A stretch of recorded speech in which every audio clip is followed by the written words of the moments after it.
is the 53 Ford F100 update bed. The bed has been painted.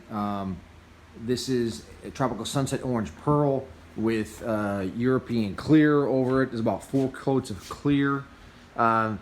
There's some areas where I ran it, and there's some tiger striping here, but I was able to even it out. The fender's going to bolt here.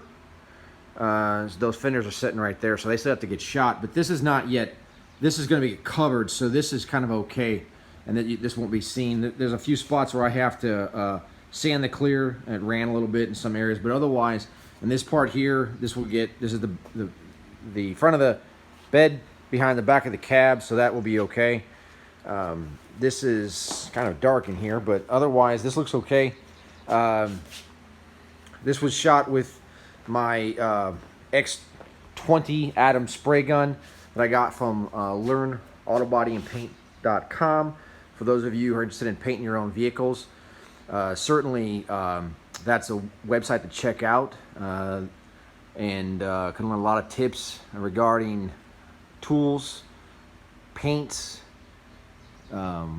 restoration work, painting, cutting and buffing. Basically all the things that you need to be able to get your restoration project completed and do it yourself.